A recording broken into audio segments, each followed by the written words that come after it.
I know exactly where I was 9/11. I was 1 week into boot camp. I was in high school. I was a freshman in high school. I remember the day. It was when Jay-Z's Blueprint album came out. I was in Kissimmee, Florida, going to Osceola High School. And I just finished, it was towards the end of my computer programming class. I was a senior in high school during 9/11. It was picture day. When September 11th happened, I was in Spanish class in El Paso, Texas. I go home and I turn on Cartoon Network and the freaking buildings are on fire on Cartoon Network, and I'm flipping through every single channel. It was like Groundhog's Day. Every single channel you would see the towers burning. I remember, I don't even recall the dude's name, just came up and like, they just bombed the World Trade Center. And we're all like, bullshit, because, you know, in boot camp you hear rumors, and it was on the news. It got quiet in class. I didn't even understand why, because I really wasn't involved in what they had going on at the very moment. It does not appear that there's any kind of an effort up there yet. Now remember, oh my God. Oh my God. Our recruit division commanders or our drill instructors, whatever, pulled us aside and showed us some news of what was going on and locked everything down. And the reports started coming in, and it was just one thing right after another. I just remember our teacher saying that there was some important news going on, and they rolled in a TV. But as our producers and reporting staff in the field is telling us, you see the building with to the left airplane of your screen, burning fire into in it. the second tower. And we just thought at that time, I mean, nothing really. Wow, a plane hit a building, you know. Oh, it was the World Tower. Oh, okay. And I actually saw live the second plane hit the other tower. I saw that when it actually happened. At first I just started exploding. Then of course you got more information and realized that this wasn't a mistake. This was something someone was deliberately trying to do. So it was pretty shocking when I first seen it.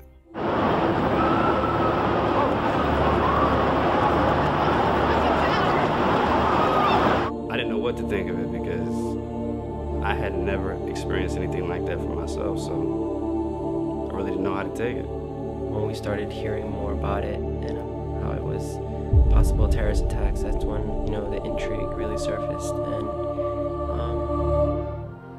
it was just kind of like that, how can this happen, you know, a country being under attack like that? It's kind of scary.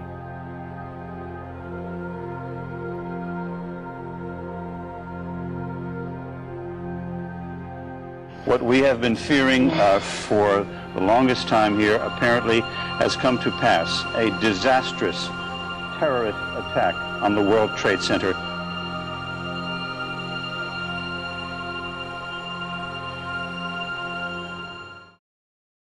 At this hour, American and coalition forces are in the early stages of military operations to disarm Iraq, to free its people, and to defend the world from grave danger. I enlisted in the United States Marine Corps July 23rd of 2002. I'm in the United States Air Force Reserve. I enlisted November of 2004. I joined the Navy a week before, September 4th, actually, 2001. I was in the Army. I joined in 2002 in August. When Bush declared war, I really didn't think I would be involved in the conflict. I didn't really know.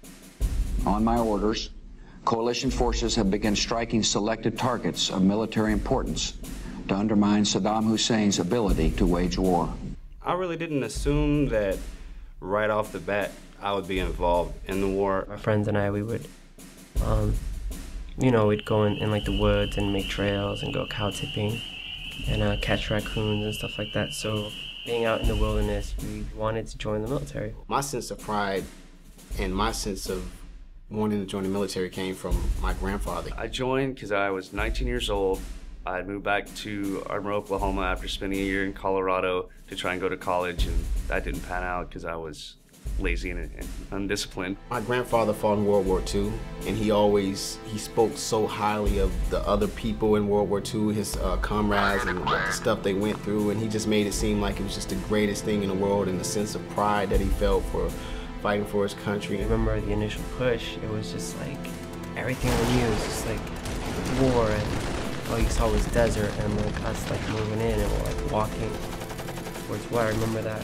So I was 19, waiting tables at a rib joint, and it was just like, I'm I've got nothing going on for my life. I need to get out of Oklahoma. I kind of knew it was inevitable for everyone in the military to be involved.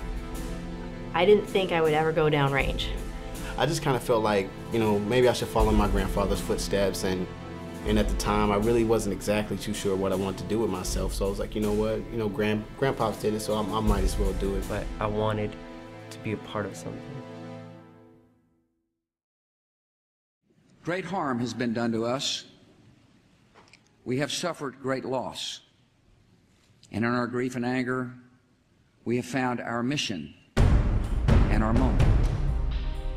Freedom and fear are at war. I got married to my husband about 3 months before I enlisted. I knew I wanted to join the Air Force. By that point, I knew what I wanted to do. He completely supported me in my decisions the whole time we were dating, when we got married, and when I finally did enlist. You know, my friends and family were pretty supportive. My mom, you know, I'm an only child with a single mom, so, you know, I was her baby going off to war, even though, you know, at the time there wasn't anything really going on. As far as joining the military goes, me and my father, for the longest time, we bumped heads until I joined the military. My mother didn't want me to join the military. My mother freaked out. She was totally against it. I mean, we butted heads like crazy. As far as my family goes, yeah, they didn't really think of the war when they were like, oh, you're joining. I remember the recruiter coming to the house, and she absolutely loathed this guy, and he's saying, oh, don't worry, you know, Iraq's almost over, and we're almost done fighting over there, and Afghanistan's almost over. He'll never go. You know, a lot of them thought that I was going to the Navy because Marines doesn't really translate to, you know, what a Marine means in Spanish. So a lot of them thought that I was going to be on a boat just chilling. I don't have any other family members and very few friends that were in the military, so, you know, I had the support, but it wasn't like, you know, yes, go protect the country. It was, all right, be safe. My father never really expected me to join infantry. He never really expected me to follow exactly in his footsteps. He knew all the things the military had to offer, and mostly he just wanted me to benefit from everything the military had to offer at the time when I joined. My cousin, Laretha, she supported me the most. She was like, you know what, I think you should do it. You can do good at it, you know what I'm saying? My mother felt as though they weren't allowed to send a son and a father because I'm their only son. So, you know, if anything would have happened to me. I arrived to Afghanistan on New Year's Day of 2010. I first went to Iraq in December of 2007. I arrived in Iraq October 12th of 2004. Here I am in Kuwait, finally, huh? Finally here. So I deployed for OIF 7 in 2007 through 2008. When I found out I was applying to Iraq, all I could think about was preparation. When I first got to the unit that I deployed to Iraq with, they told me that I was going to deploy 4 days after I arrived at the unit that I got to. It was scary at first because you didn't really know what to expect. They made you walk off the aircraft wearing your IOTV and Kevlar, all your full gear, and you're walking across the flight line not knowing what's going on in the middle of the night. The Marine Corps, since it's the smallest branch, it's kind of like a fraternity, more than a branch, and they treat it as such.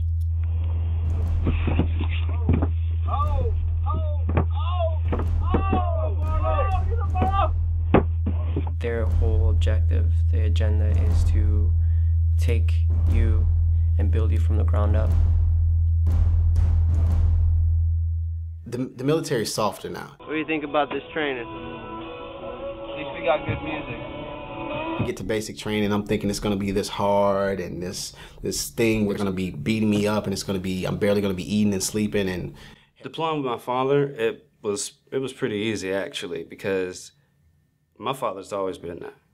So, you know, just deploying with him, I kind of felt reassured, you know, that everything was going to be okay. If the drill sergeant stressed you out, you could pull out a little card and it says, "You're stressing me out, drill sergeant." I'm like, what the hell is this, you know what I mean? Because I was good at my job, I was told that I needed to be a part of a smaller platoon that was supposed to support another operation, a small operation at an airfield.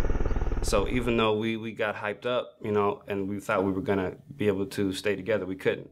It wasn't as tough as it made it looked out to be. Soldiers, I kind of looked at soldiers like they're people. I kind of get a real sense that they're people just like everybody else. They have problems just like everybody else.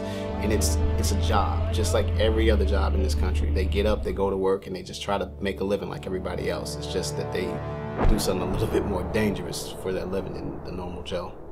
When I deployed for the second time, I realized that I have more of a grasp on what to expect. Unfortunately, it wasn't to the same place, because the first time I deployed to Afghanistan and the second time I deployed to Iraq. I remember grabbing dirt, you know, inspecting it, looking at it, smelling it, and just feeling that sense of fulfillment that I'm overseas and I'm in a combat zone. To all the men and women of the United States Armed Forces now in the Middle East, the peace of a troubled world and the hopes of an oppressed people now depend on you. My job in Iraq was a combat photographer. I was a Navy combat photographer, so it was only myself and one other teammate. We basically went out on patrols, went with foot patrols or mounted patrols in Humvees or armored vehicles. We'd go out with the psychological operations guys, handing out newspapers, going over fuel distribution. I worked in a contingency aeromedical staging facility, or a CASF, and a medical administration. I also was the baggage technician. I was responsible for retrieving and putting all their bags on and off aircraft. What I did in Fallujah was I did logistics work and postal work. I worked at a post office, and next to us were the dispersing Marines. We would help them with West Team missions, which meant whenever grunts would go and blow up someone's house, they would go to them and give them a check. When I went over there, I went initially as a private, and then I left as a sergeant. Halfway through the deployment, I got promoted. I actually did computers. I provided signal support, technical support. So pretty much anything computer-wise was my job. It's kind of ostracized because I didn't fit in with the sergeants because I wasn't there long enough, and a couple of them were real cool with me, but the privates didn't look at me the same way anymore. They kind of looked at me as one of them now. Basically, pick up patients from the various aircraft, whether it be C-130, KC-135, whatever landed, we picked up. We were mostly fixed wing. We did help the Army when they had their rotary wing patients come in. The thing was, where I sent my footage after I shot up my videos and my stills went to PSYOP. It basically went to psychological operations, where they used that to make billboards. If it was a good enough picture or a video, they'd make a commercial out of it or something. We're also can be considered a holding facility. Patients can stay with us. It's supposed to be up to 72 hours, depending on their whether they're critical or not. And then we also transport the patients back out to the aircraft to fly to Germany. My number one mission was to document the locals and see the interactions with each other, the police, the security agencies. My main mission was that. My secondary mission came into, the soldiers. I had missions where I had to document when we were doing snatch and grabs and stuff like that, but my main mission was fluff.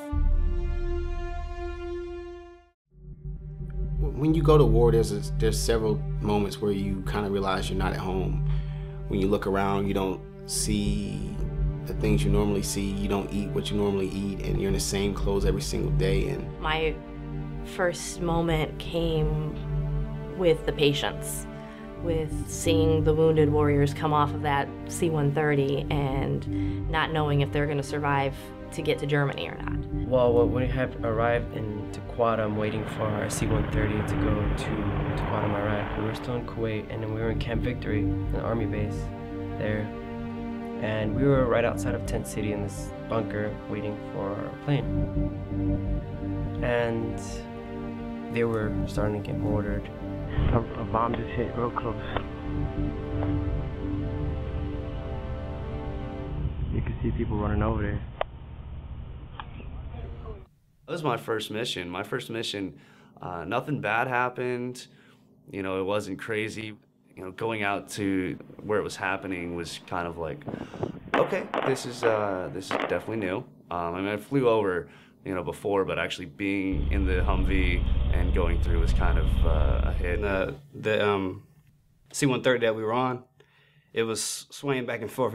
It's a procedure that they do all the time to avoid air attacks, ground air attacks. So once the maneuvers were finished, our commander mentioned to us that we need to prepare to dismount the plane quickly. So what really made me realize was at war was the repetitiveness. But the big moment was the first time we got mortared. And you can tell the newer guys and the older guys. The older guys, if we start getting bombed, the older guys just kind of sit there and just kind of like, yeah, whatever. The newer privates, our eyes just open wide. When I first started hearing it and knowing that it wasn't a training exercise and knowing that these were actual munitions, you know, meant to kill one of us, that's when the moment hit me. It was like, okay, I'm in the combat zone, you know, welcome to hell.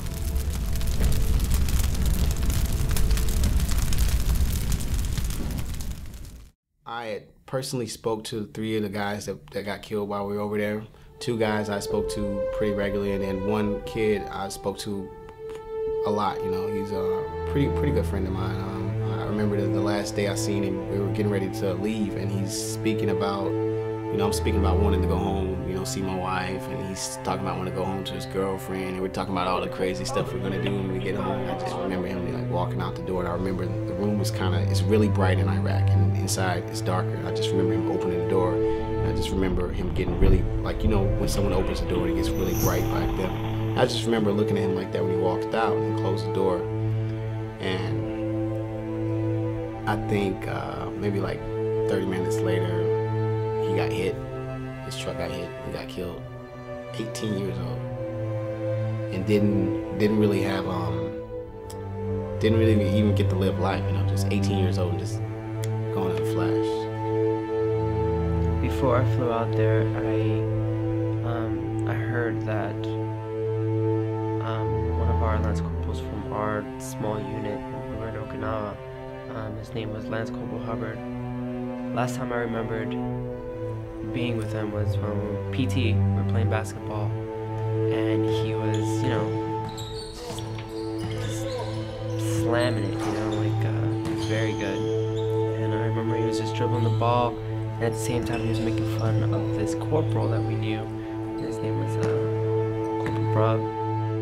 And he was just like imitating him, and it was just like the funniest imitation, and I just busted out laughing. And we're looking up the article and reading about it, and it just to know that someone that you're playing basketball with, you know, 3 or 4 weeks ago, you know, there he goes. In the unit that I was in, we didn't lose any of our members. We had a few of our coworkers at the hospital who had been sent home for various illnesses and injuries. However, we didn't lose anybody. I was very fortunate my time in Iraq. All the missions I went on, all the different units I was with, everyone who went out came back. Soldiers that got, you know, injured or killed, you know, we show a lot of respect for them. But as far as personally, I don't recall losing any personal friends or anyone that I was personally attached to as far as, you know, somebody that I felt watched my back while I was downrange. In April 4th, about 9 o'clock in the morning, 2008, my vehicle was hit by an EFP. We were traveling from our base to the main base, Liberty Complex, to pick up some supplies, drop some people off. It was just a, you know, simple run-of-the-mill mission, and we got hit. And my vehicle got hit 6 feet behind me. I can say that I've seen death pretty close. I thought we got T-boned. It felt like a car accident. And then our driver, who was also the major of the unit, the commander of the unit, you know, he starts yelling EFP or IED, IED, IED, and I realized, you know, we just got hit. I don't know, and I locked into the seat, and, you know, like they taught us, I went into, you know, autopilot. We actually had one patient who was a Marine. He was actually the youngest Marine to be promoted to gunnery sergeant. There was a roadside bomb in Pakistan, and he was evacuated to Bagram Airfield. He was flown in with his corpsman, his Navy corpsman. He was one of our mercy missions back to Germany. We flew him out the next day. I helped put him on that aircraft as well. We put him on a C-17, flew him to Ramstein Air Base. His father met him there in Germany, and the next day he flew back to Maryland. He was flown into Andrews Air Force Base and taken up to Bethesda.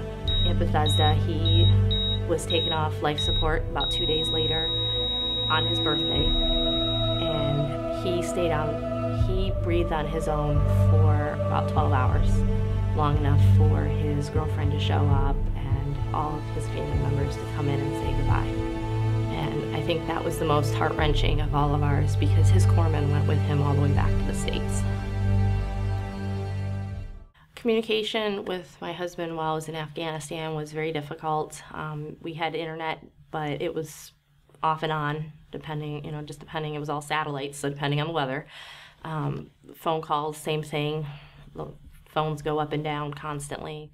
I actually got married the day before I went to Iraq. It was a pretty surreal feeling. I was nervous as hell.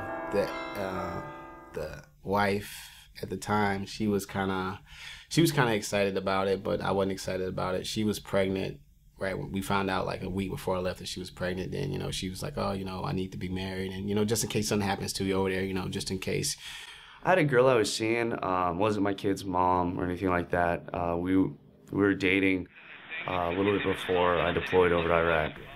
I really didn't think I should have been getting married, because hell, like they say the first year is the toughest. And I knew that going into it, and like family, friends were advising me, hey, you should wait till you get back, because you guys barely know each other and the relationship is going to be strained if you go to Iraq and get married. I was like, but I knew I had to do it. So as far as my mother's expressed feelings go, anybody would tell you that, she, was definitely unhappy about the situation. She didn't know what to do. She doesn't know how much he knows or I know as far as how to stay alive. So, but my father, being the person he is always making sure that I call home to make sure that she knows I'm okay. A random person at the damn courthouse was our witness. Some chick in like long fingernails and hair. She was in house slippers. She was there to see her baby daddy, and he was in jail. And I was just sitting there. We're like, we don't have anybody to witness our wedding. We're just sitting there like, okay, what are we gonna do? And then she's like, I'll do it for y'all. Come on, I'll come sit in y'all wedding. And she came, and she was all geeked up about it. It was pretty funny. Being in Iraq, you don't have the access that you do now, when it comes to communication, and that's what a relationship is all about, is communication. And when that line gets severed for whatever reason, problems start to arise. It was hard leaving my wife behind, but I really didn't look at her as my wife. I looked at her as, a really close girlfriend, you know what I'm saying? I didn't look at it as like other guys were all depressed about it and kind of sad because they were leaving wives that they had been married to for years, but I'd been married for a day.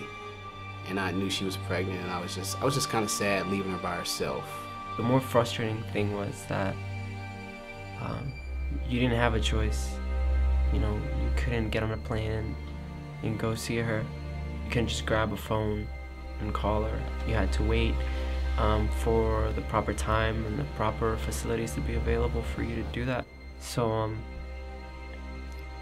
whenever I felt like I had to communicate with her, I would just write. My girlfriend at the time and I had already lived, we didn't live in the same area, so we were used to being a distance from each other. It was just, an extra 8,000 or 80,000, however many freaking miles.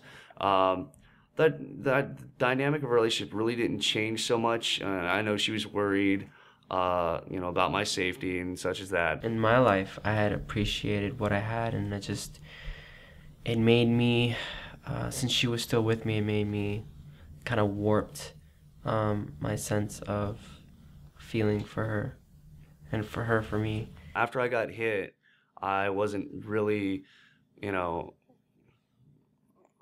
had to be I couldn't tell her. I couldn't tell my girlfriend that that happened because I didn't want her to worry. I mean, it was already bad enough I was in a war zone. You know, I didn't want her to know that I almost died. If she wasn't pregnant, I wouldn't have got married. I'm not even gonna lie. I didn't think we should have been having a baby because we barely knew each other. And she was in the Army too. And I just figured, hey, let's both go to Iraq together, save up some money, and be able to start a life when we get back. And I did get divorced when I was in Iraq. My wife and I had been separated for years, but the divorce was finally finalized May 8th, which was just, you know, a month after I'd been blown up. So there was a little bit of drama there. When I was deployed to Iraq, I missed a couple key events. Obviously, I missed the birth of my son. The thing that kind of made me pissed off about missing events is when we first got to Iraq, you know, we were going to be deployed for 15 months. We went during the surge, Bush's big grand plan to fix the war, send more troops, and I was part of that push for 15 months. And what we initially were told was, hey, when you go over there, you're going to get 2 breaks, Lay, because you're getting ready to have a son. So when your son's born, you can come home. We get there a month into it, they're like, well, you know, anybody's having a baby, you're not going to be able to go home now. But, you know, if someone dies, you get to go home, which I always thought was kind of crazy. So I'm already in a place where all I see is death all the damn time. And the only way I get to go home early is if somebody else dies. The last couple weeks before we left Afghanistan were very stressful. The missions were ramping up. We were doing 2 outbound missions to Germany a day, and when our replacements started showing up, it was actually kind of a surprise for us. We didn't know they were coming, and then we realized, oh, it's almost time to go home, and then we start packing up and getting our gear together and training. I was supposed to leave in March, and I ended up leaving in June of 2005 because I was attached to 1st Battalion, 3rd Marines. So that's when I was doing a lot of convoys and patrolling with them. After that, we did a little, we went back to the rear to Tequatum, and I was there for 3 weeks. And that's when you kind of like just chill and relax and just wait for your flight home. About to get home, you know what I'm saying? Me and Bryant, corporals together now. That's right, baby. Out with the promotion suit. Right. Papa Collins, that's what I'm talking about. There was a huge fuel shortage on the airfield. So the commercial aircraft, the contractors that were flying us home were having issues getting flights. They were getting fuel. They were having issues getting the aircraft in because the aircrafts would break down. So we stayed there 5 or 6 days, and then we flew home. We flew back to Baltimore on July 16th, and I was home the next day. I got back in August of 2008, and you know, transition really, I don't think my transition was so bad because the way my command worked at the time, we would actually go to Bahrain and spend a week in Bahrain decompressing. We stayed at a nice hotel. I was staying at a Ritz-Carlton for a week on the government's dime. Yeah. Coming home was actually pretty difficult for me, not having the mission and the constant busyness of every day and partially knowing exactly what my day is going to bring. When I returned home from Iraq, after redeploying home from Iraq, I felt bummed out for the most part. My grandfather passed away while I was downrange, a lot of stuff. You know, I had an opportunity to come home only to find out that, you know, they give you a certain amount of time that you can leave to refresh, I guess, your mind to come back. They give you the R&R, but that's what I had to use my R&R for. So it was tough for me. That happened early on in the deployment. So I was there for a long time without any breaks, anything. So when I came home, I was just beat. And when I got back to America, everything, I mean, it was, nothing really had changed. I mean, I felt a little different, and I was definitely happy to see American sky, because the sky over in Iraq is nasty. There are no blue skies in Iraq. And I do remember that as being like the most significant in my mind when we landed in the States was blue sky. Oh, there's grass. Oh. Dealing with, I think, your emotions primarily are the most important things when it comes to trying to adjust I had a little problem adjusting just basically when I got back to the command. Because when I was in Iraq, you know, your whole job over there, I mean, your whole life is not die. It's the only thing you have to worry about, really. You know, you got your home things that you can take care of to an extent, but your whole, you know, don't die. Your food's taken care of, your housing's taken care of, your clothing's taken care of, you know. And you come back to the States and all those responsibilities come back up, and you got to make that car payment, and you got to make sure your rent's paid. I think the problem I had when I got back was just pretty much loud noises. It's pretty much anything where it was like a loud bump or sound, I had a problem with that. There were times like where I'd be in like the grocery store, if like something fell off the shelf, I'd kind of jump or something like that. Just loud noises, and just dealing with the fact that you know, I got so used to sleeping alone. Like my wife would want to sit and cuddle, and I didn't want to cuddle. I was used to like sleeping by myself, and I would sleep on the couch by myself. And adjusting to married life, it was pretty difficult. Just actually learning to communicate again and getting back into the house. I ended up having to go see a shrink. And it was suggested to me after I went through my post-deployment review. They said, check it out. And I realized that I was having an issue.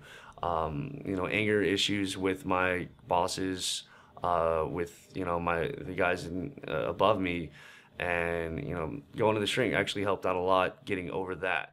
Readjusting to civilian life was also very difficult. I'm used to putting on the same clothes every day and then going to work and seeing the same people. It's not the most relaxing thing to be around a lot of loud, bright, flashy things. Even though, you know, I'd like to get into the media and music and so on and so forth, I had to try my best to reintegrate myself to that, because, you know, you kind of feel like, you know, why are you guys making so much noise? You know, why are you being so loud? You know, like, it's kind of like, shh, you know what I'm saying? Because they might see you.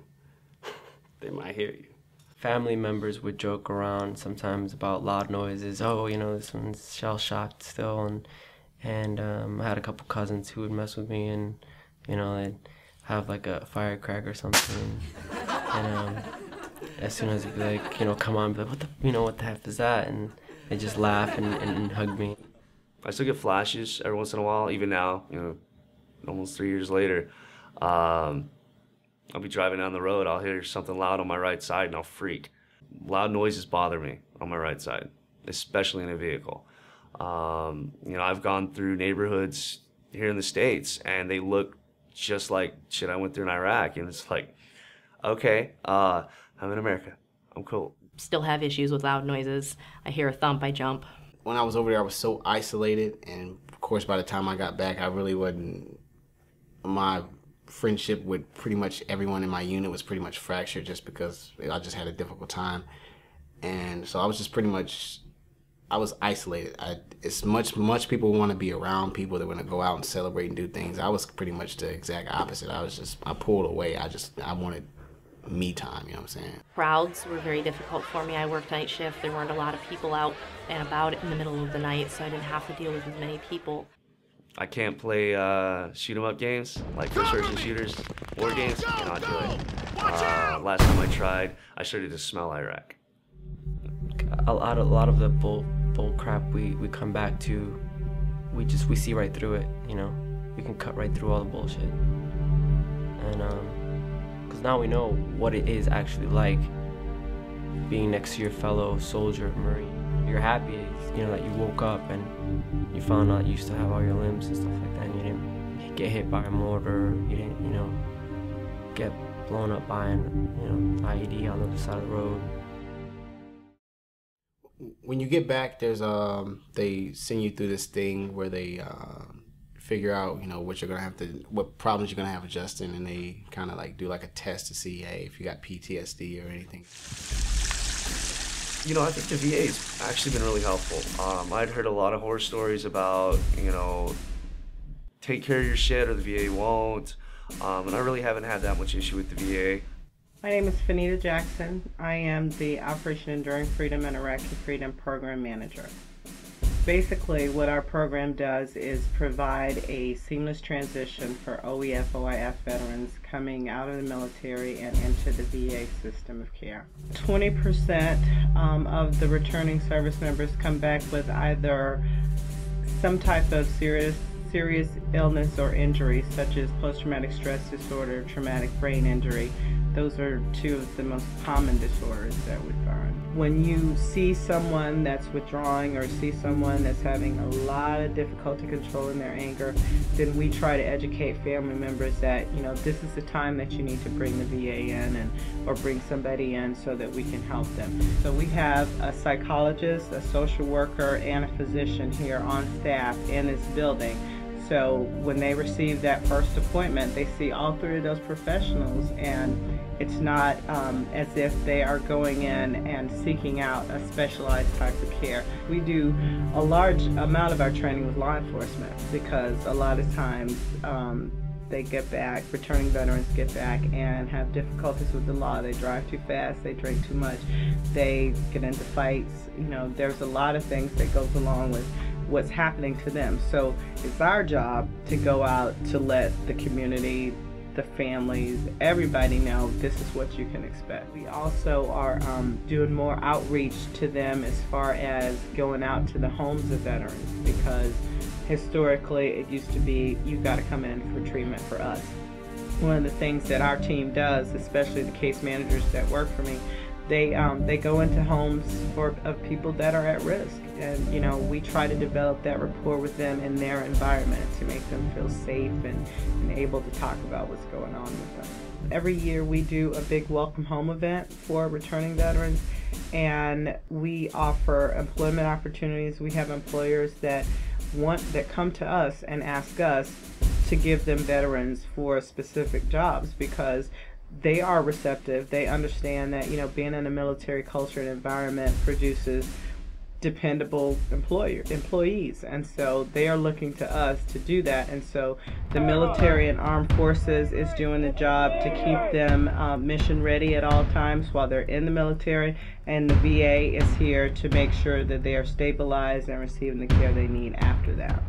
In previous wars like the Vietnam War, the VA wasn't prepared, I don't think, to take on providing the care for those veterans, and it was a different time frame. People felt differently about that war than they feel about this war, and so there's a lot of differences, but I think that we have learned from our mistakes in the past, and we are doing a real good job now of educating them about PTSD and encouraging them to come into us and seek treatment, whatever it takes.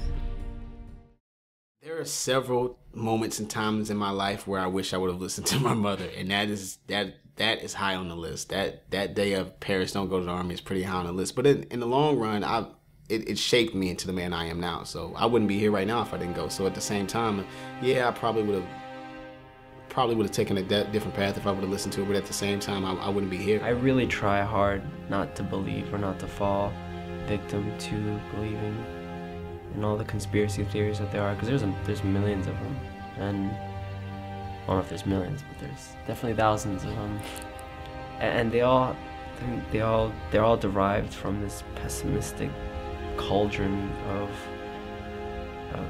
negativity. Afghanistan is already changed since I was there. Even our mission, the CASIF mission's completely changed. I don't necessarily agree with war, but I also believe it is necessary at times. I didn't see very much combat. I didn't see any combat. However, we were attacked quite frequently, and seeing the aftermath of that to me is the hardest part. You know, when I first enlisted, I was so gun-ho, and I was, you know, whoever my leaders were, that's who I was there to fight for, and that's what I stood and believed in. But you know, while you're in the military, you're still growing, you're still, you know, developing and learning and becoming more of an adult. When I look back, it's mixed feelings, you know. When I was over there, there's the guy whose land we were on. His name was Mr. Ali, and I spoke to him about how he felt about America being there. And he kind of said, he was like, you know, I fought, you know, my father's father fought, my son's fight. He said, America being here is not going to change that. We're always going to fight. And once I heard that, I was kind of like, wow, what the hell are we here for? I had one of those moments. So, you know, now that I'm out of the military, I chose to get out for a reason. You know, it's not really my style. I'm very much a creative person, and I had a hard time maintaining that creativity in the military. My time in, you know, it's funny when you're walking down the street or people, you know, when they find out you're in the military and they thank you for your service. You know, I had that when I was in, I've, you know, had it a little bit when I've been out. And I always want to go, what service? And I didn't really protect the country. I served on ships that could have been protecting the country. Most of my job was in another country, you know, covering my ass and my people's ass. Looking back, I feel proud of it, I guess. And then at the same time, I feel like it was kind of pointless. Like, a lot of people died for no reason. And as far as the future, there's so many problems over here. I don't care about what happens in Iraq. I want them to fix the problems that goes on here and all the issues that goes on here. I think the money that we're spending and wasting over there is pointless, you know what I'm saying? I was fortunate to document a couple disasters. I was able to document New Orleans, kind of get those pictures out. The Minnesota bridge collapse, I was one of 2 videographers on the crash site, or the dive site. So I mean, there were a few jobs where I could say I'm very proud of, but you know, half the time, man, I was either painting or playing around on the computer. So when people say thank you for your service, it's kind of hard to accept that thanks, because I feel like I didn't do much. When I joined the military, I joined because I did not make the highest grades like a lot of people, and I needed a place to go, and because my father was already in, he already knew the benefits of being in the military. So when I went in with a non-biased opinion as far as, why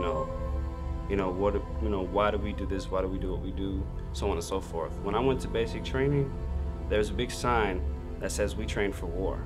You know, and a lot of people tell me that regardless of which way, which way we're going as far as, the next war or battle or so on and so forth, the military's job is to fight and win America's wars, regardless of whether or not, they're good or bad. The shit that's going on in Iraq really kind of was caused by us, and we're kind of making it better, sometimes making it worse. I mean, there's 2 different Arabic tribes that are warring there. It's a civil war in Iraq. And sometimes the Americans side with one side, and sometimes they side with the other. And that's one of the reasons we get attacked, is because we're siding with the wrong side at the time. The war in Iraq, what was the war in Iraq? I mean, you get different answers from everyone, some people think of it as a joke. Some people it's not even over. We're still over there, and we're gonna be, just like we're still in Japan. Our people are dying for someone else's war. I don't know how, I really don't. I don't like it. We got kids that volunteer, going to protect our country and fight for our country. Then you get over there and you're fucking fighting for Iraq, man. And I'm sorry, that's, I will serve and protect the United States of America. I think we should let those people do whatever they're gonna do. There was no weapons over there. They weren't hurting anybody. Just let them do whatever they're gonna do. I think they can stabilize their own country. Their future is what they make it, not what we make it, because we're not gonna change anything. I always felt that it would be better for my mind if I was less involved with the politics, because I had other dreams and other goals, and the military will make you choose, so here we are. I think that we do need to finish what we've started. I think it has they have progressed quite a bit from what I've heard from people that are still down there, and I think we need to continue with that until we are finished. If you study Carl Jung's theories on like the shadow self and anima and the animus, and there's like there's a hidden part of yourself where you kind of regress all your negative emotions. It's kind of like that security blanket. It's that survival. My girlfriend's explaining to me that she figured me out, and she says, Jaja is like something that you created, you know, because you can, you know, it's, but Jonathan is the result of chance, you know. That's what life said I was going to be, but I said I'm going to be something else, and I created this person, and this person is who I am. A lot of it came from failed relationships, failed dreams, you know, the aggression that I had when I realized that we're not here to help these people, you know, we're not here to help, you know, I'm not part of something good that I thought was real. I don't want to be intimidating. I don't want to intimidate someone. I just desire peace and understanding, and I think that is why the template that I chose is a more, you know, unintimidating, you know, presence. I think that's more honest to who I am.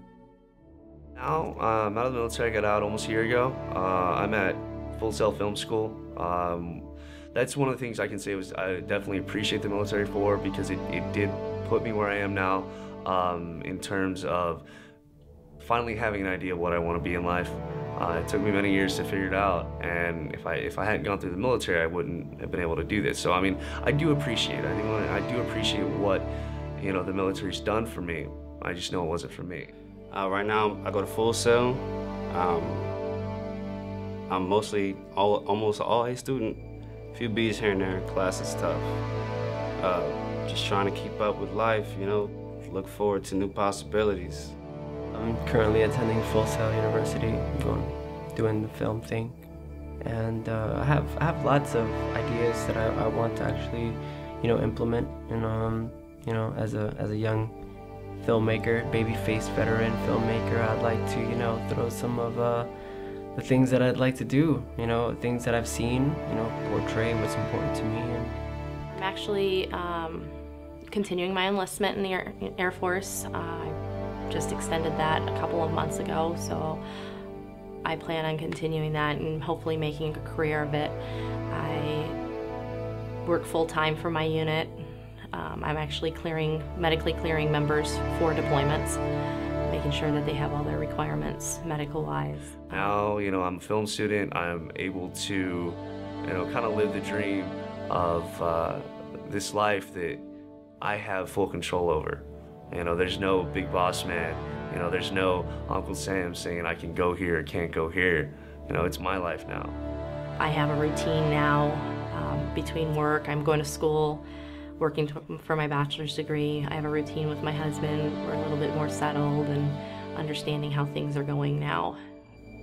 Well, as far as my personal goals go, I run a small website. I sell instrumentals online. I aspire to be a famous producer. With my film degree, I actually have a couple things planned. I edited while I was in the Navy. I shot video and edited a lot. I pride myself on being a pretty decent editor. That's what I love to do. I like to edit stories, you know, take a whole bunch of images and make something cognizant, make something out of it. I have a documentary that I plan on shooting for my sons. You know, after I get out of school, you know, I'm taking this degree and I'm running, man. I'm 20 years old. I got 2 kids. I don't have time to fuck around anymore. These days, I'm happy. I'm happy to be here. I'm happy to be accepted by people, and I see the beauty in everyone, and I just like networking with people, and as a film student now with other film students and music students, and, you know, whatever degree you're in, I want to put stuff together that deal with a lot of important issues that are, you know, that are central and important to me. I love my job. I don't think I could function without being in the military. I love being in the reserve. It's the best part-time job in the world. I was sitting one time and I was going through some pictures with my brother-in-law, and he was flipping through the pictures with me, and he was like, damn, he's like, you look young in these pictures, and you know, you see me now, and you know, I'm all scruffy from not shaving, and back then, you know, face is completely bald. I barely even grew any facial hair. Even before I got in the military, I grew no facial hair, but I just remember him looking at the picture and he seen one, he was like, it's crazy, you have a baby face. And when I look back at all the pictures and I see all the soldiers in there, they all look like me. All of us look young. We look like we should be somewhere playing baseball or playing football or just somewhere playing a game or something. We don't look like we should be carrying rifles and deciding if people live or die, you know what I'm saying? So that's how I came up with the title, Babyface Warriors. Because all of us just look like we have little innocent baby faces, but we're over there fighting, so. I don't think people necessarily understand what the soldiers go through over there. You know, I think they kind of get like a misconception. I think America is kind of fooled about what soldiers go through. I think they think we're all these great heroes that with no problems, that we do everything we do with no issues, and we have all this pride about it. And a lot of us, we're just, like I said, we're just regular people. And we're going through something that no other generation has really gone through. And it's one of those things that I just want people to see us in a different light, veterans and soldiers in a different light, other than the people that you come up and, hey, thank you for your service, thank you for your service, thank you for your service. And you may be telling that person something about thank you for your service, and they probably may not even want to hear it. I know when I hear it, I don't like hearing it, you know what I'm saying? It's one of them things that, you know, if I didn't tell you I was a veteran, you wouldn't know it, you know? So I just think the purpose of this documentary is just to shine a light on our story and just show people what we went through, the effect on the families, the effect on the soldiers when they get back, and the effect on their lives. And I think if I can tell this story in a way where it can honor the people that I know that have died and honor the soldiers and veterans now, I think it'll be a success. It can be hard to come back to this after going overseas and dealing with things like that. So remember your service members, past and present, those who are serving and those who are veterans. Remember them all the time. We will not tire, we will not falter, and we will not fail. In all that lies before us, may God grant us wisdom, and may He watch over the United States of America.